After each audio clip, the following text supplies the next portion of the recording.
Begin Self-Publishing Episode 118, Twitter for Authors with Ian Sutherland. Interested in self-publishing but don't know where to start? Want to get your book onto Amazon? Want to hold your paperback book in your hands? Learn how on the Begin Self-Publishing podcast with your host, Tim Lewis.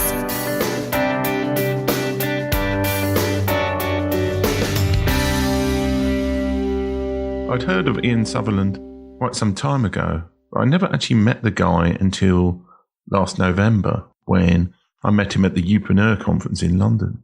He's a really nice guy, and he's been trying to use Twitter to market his books for years now.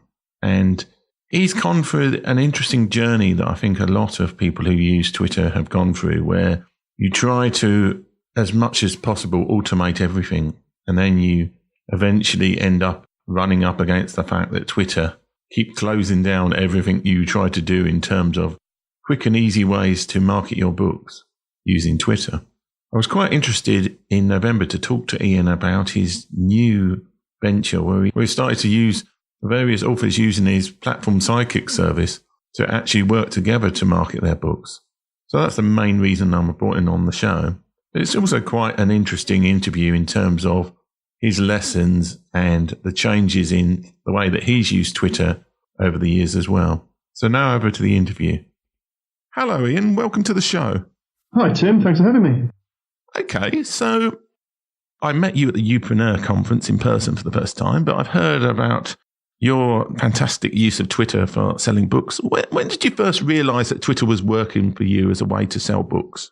Well, I got into Twitter quite soon after publishing my first novel, which I published in August 2014. I write cybercrime thrillers. And when I first published in 2014, I had no list, no real platform, and a very basic WordPress.com website. This is the days before ads had really come to fruition with Facebook and Amazon and so on. So, I was looking at, well, how can I spread the word? And I looked at all the social media platforms, with Facebook and Instagram and LinkedIn and so on. But Twitter, to me, seemed the one that you could scale your messaging on simply because it's kind of an asynchronous connection. You can follow someone without that kind of handshake where you have to agree to follow each other. You can follow as many people as you want. And so I thought Twitter made some sense. So then I looked at it, had a little go, and didn't really work. So I then started doing a lot of research. I started looking at what people outside of the author community were doing. So some of the internet marketers, and I started picking up what their techniques were. People were quite happy to share all this stuff, as everyone does. So I started pulling all these techniques together, and I put it into a system that started to work for me. It involved using a lot of third-party tools and automation, and so it really started to work, and I started to find that the more I did on Twitter, the more followers I attracted, that the word was getting out about me and my books. And I ended up sharing, I put all this together, and I started sharing some of these ideas every time I met with any other authors, author meetups, that kind of stuff. And a few of them said, well, Ian, why don't you just write all this down? And what you're doing seems to be pretty different. So I did. And then I wrote what became known as Advanced Twitter Strategies for Authors. And I published that in April 2015. And it encapsulated all of the techniques that I'd put together at the time. So, it was over the course of that sort of first year from publishing my first novel. Okay.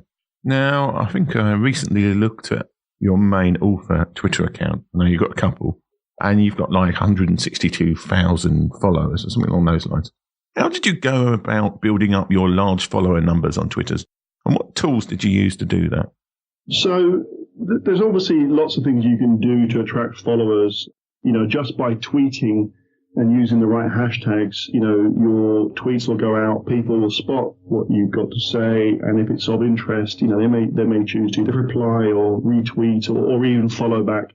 And if you get follows from that kind of technique, that's a really nice, organic, high quality following that you're generating, because it's what people are interested in, what you've got to say. And but it's a low volume. It's you don't really get a lot of followers from doing that, but those that you do are good. The number one thing anyone can do to attract more followers is simply to follow people first. And there's a sort of unspoken etiquette on Twitter, which is if someone follows you, many people will kind of follow back as a courtesy. And so the more people that you follow in the first place, the more likely you are to attract people to follow you back. And so that's easier said than done. If you try and follow lots and lots of people in the native Twitter, the web application they provide, or even on your phone, it's quite hard to do. If you want to follow 200 or 300 people in a day, you'd spend ages trying to do that. And so there are third-party tools out there.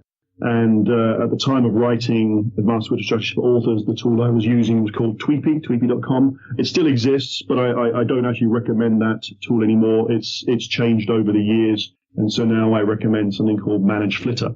And the reason for using these third-party tools is because they're good at presenting you with lists of people that are relevant. You don't want to follow completely irrelevant people. You want to follow, ideally as authors, we want to follow people who are likely to read our books. So the way you do that is you look at other authors with large followings, and there's an assumption there that those people are following those authors because they like what they have to say. And if they're in the same genre as you, then perhaps if you follow them and then they follow you back, then maybe they'll be interested in what you write about. So a tool like Manage Flitter will allow you to, list all of those followers of somebody else, of a role model, I call it, and then allow you to quite quickly click through pressing follow. It's a manual exercise. It's the number one thing that Twitter has made sure has never been allowed to be automated. You can't run any kind of automation around following. It has to be, the act of following has to be performed by a human.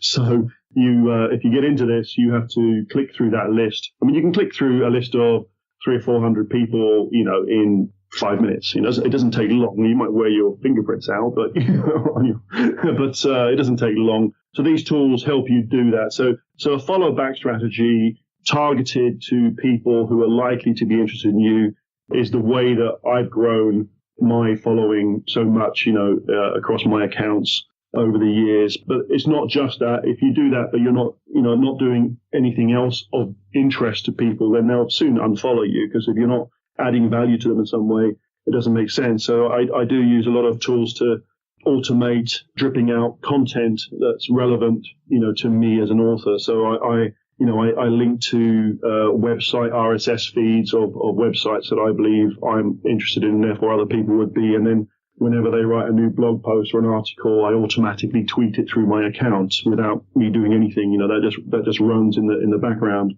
I have queues of tweets based around old blog posts of my own, so that I keep, I post those on a regular basis, week after week, and it drives people back to my website so that they can discover me. And then in amongst all this, I then have some very blatant promotional tweets, saying, here's one of my books if you're interested. I mean, I actually do that in a format of a kind of a quote from an excerpt of a quote from one of my reviews on Amazon, so it's less salesy. But if a lot of the stuff I'm pushing out is adding value, as in all the RSS feed from the other websites, my evergreen posts, all of that kind of stuff, then I've kind of got a license that maybe 20% of what I can tweet can be promotional, and that seems to work nicely. No one complains. And I get people clicking through to, my landing pages on my website, or through to my books on Amazon and the other places. So it works well as a strategy. And obviously the more followers you get, the bigger your reach whenever you are tweeting. Okay. So I know there are things that you used to do in terms of like auto DMs and automated messages that no longer work because Twitter have changed the way they work. How have you kept up to date with what works on Twitter, and how have you worked out basically what to do next?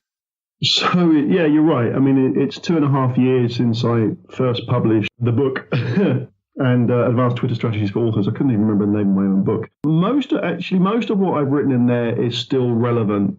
And, if I was to write a second edition now, there's only two major things I'd change. One is I would remove the chapter I had around automated retweeting. So I had a whole chapter in there using a third-party tool, which still exists, that allows you to automatically retweet based on keyword searches or hashtag searches and so on.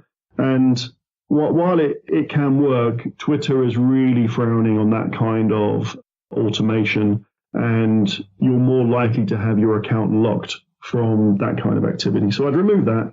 And as I mentioned earlier, the chapter I originally wrote for doing the follow back strategy recommended a tool called Tweepy, and I've rewritten that already to base it on Managed Flitter, so people who subscribe to my mailing list can get that. So they get that version anyway. Now, of course, and you're right, you mentioned auto DMs. It wasn't in the book, but I did develop a strategy around having an automated welcome tweet, so that, as someone follows you, they receive a tweet in a special format. I used something called a Twitter card, website card, and it allowed people, I offered people who followed me the chance to get a free book from me by joining my email list. Classic approach. But this was done at the time of, as they followed me, they'd really receive the tweet, but it would be in a mentioned tweet, so they'd see it in their notifications area. That was a cool strategy, and it ran for 2 years, and I've built a huge mailing list as a result of that. But about 3 months ago, Twitter banned all uses of any welcome tweet, and all of the apps, the third-party add-on apps out there that had a welcome tweet capability had that removed.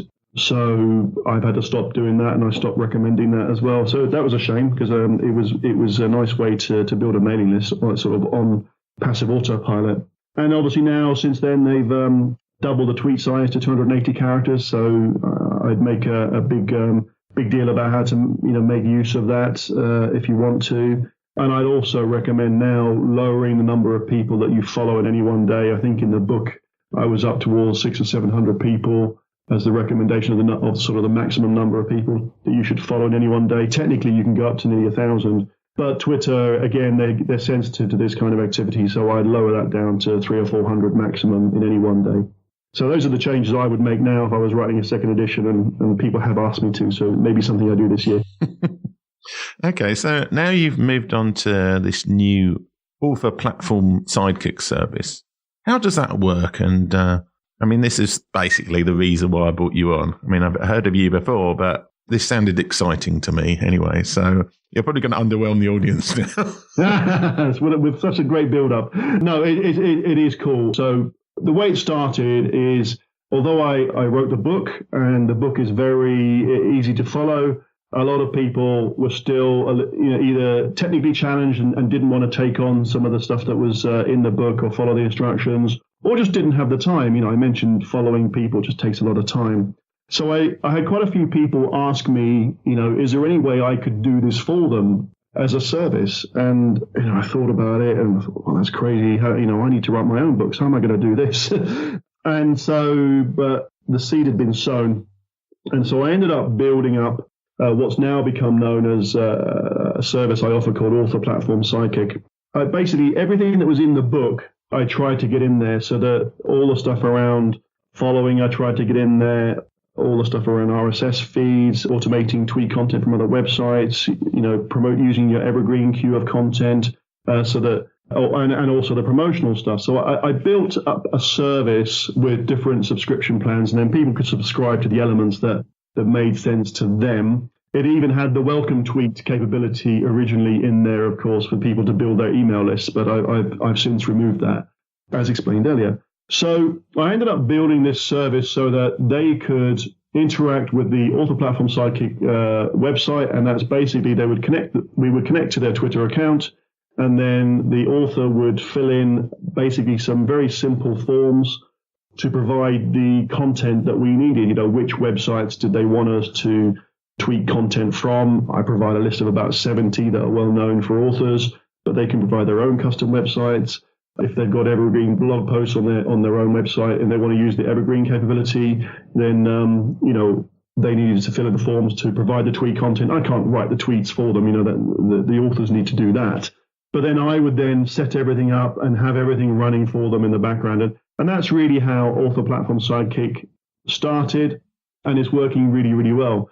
But the exciting thing is a few months back, I realized with the success of Sidekick, here we are, I've got, hundreds of authors all active on this system, and they're all, essentially I've got the servers running so that we're tweeting out content via their Twitter accounts, and that's great. And it's stuff that they've controlled, and it's from websites they control, and basically generating a lot of activity through their Twitter accounts, which is helping them to promote, improve their brand. But I realized that, well, if I've got all of these people on there, what if they tweeted each other? So it took some thinking, but I came up with an idea that to help authors team up. And so I ended up releasing a new subscription plan, and there's even a free version, a permanently free version, with limited, but it still does everything, where authors can load up a series of tweets, and again, depending on the plan, as the number changes. The free one you load up 2, for example, and then what happens is, and you choose your genre for that tweet, because people want to work with authors in other genres. And then what happens is Sidekick will then take that tweet and tweet it via someone else in the same genre, via someone else's Twitter account. Okay, so the tweets that we load up, the form is deliberately restrictive so that it's done in the format of a name of the book, by the name of the author, their Twitter handle, and then an excerpt from a review quote, same as I do for myself, as I mentioned earlier, who the review is, and then a couple of hashtags. And that makes it okay for someone else who may not even know you to tweet out on their account about you. And so I launched that, and that's been great. So that what it means now is anyone who's on TeamUp is now having other authors in their genre promote them and their books, and not appear to be self-promoting, which is pretty cool. So it's a really great way for authors to cross-promote each other fairly, but it's done in a way that the Sidekick manages it all and ensures reciprocity is a big word, but to ensure that if you've loaded up your tweets, that you're tweeting the other authors just as much, and so on. So that's the new thing that's come out recently, and it's really quite exciting. And if anyone's interested, and like I said, there's a free version of it, then please sign up. Have you thought about making the other authors in that genre retweet the original tweet? Do you do that kind of thing, or is it just a case of a different author in that category tweeting out about the author's post? I have thought about it, and I kind of refer back to what I said earlier about one of the chapters I've removed would be the automated retweeting. Yeah. So, Twitter is really frowning on that kind of behavior. So while I know I could set it up, I do know I've got the technical capability to do it. The last thing I want to do is have anyone's be the cause of someone else's account to be locked out. That would be crazy. I haven't gone there, and I've just done it as the initial tweet going out. But actually, also that kind of it has more impact anyway. If you think about it, when you go to someone else's website and you're reading either a blog post or something, and it has click to tweet, and you do that, you've just tweeted something that they've pretty much composed for you. The same sort of concept, and it has more impact because it's not a retweet. So I think I've got it the right way. And like I say, I don't want to risk locking anyone's accounts. Yeah.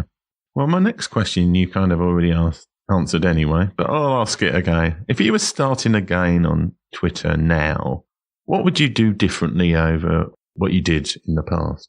Yeah, it's a good question. Not a lot, really. No, not a lot differently. I mean, certainly for the way I've used it, and the subscribers to author platform Sidekick are using it, it's working really well to help build a brand. And I do it in 2 different ways. I do it on my fiction account, and I only talk about thriller writing and my own books and other thriller books on there. And then I have my other account, which I use for author platform Sidekick. And obviously I've got different follower bases, and I'm talking about different things, but it works really well. And, I'm able to build the 2 brands separately.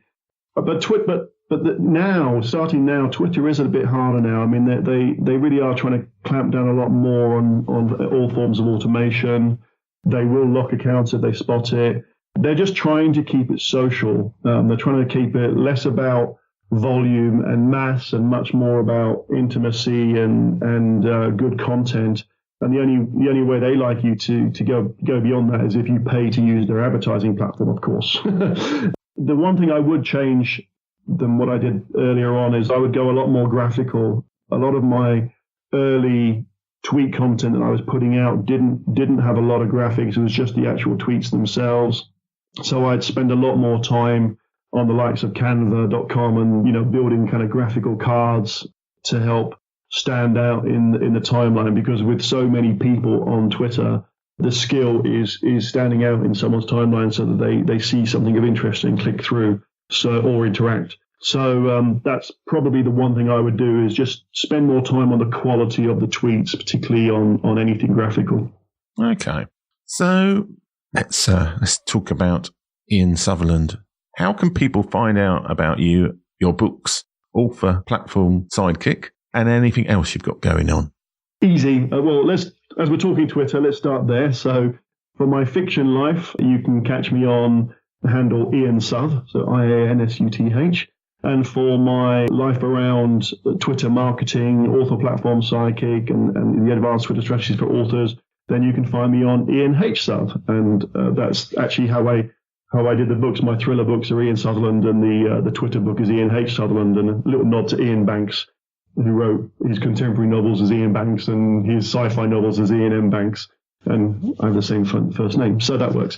So that's how you find me on Twitter, and I have two websites. My author website is ianhsutherland.com, and the author platform Sidekick website is conveniently authorplatformsidekick.com. And you can find everything you need there. Well, thank you very much for appearing on the show, Ian. Oh, thanks very much, Tim. It was great talking to you. Thanks for listening. If you enjoyed today's show, please stop by iTunes and rate and leave a review. This helps make the show more visible. For free resources, show notes, and other helpful content, join the community at beginselfpublishing.com.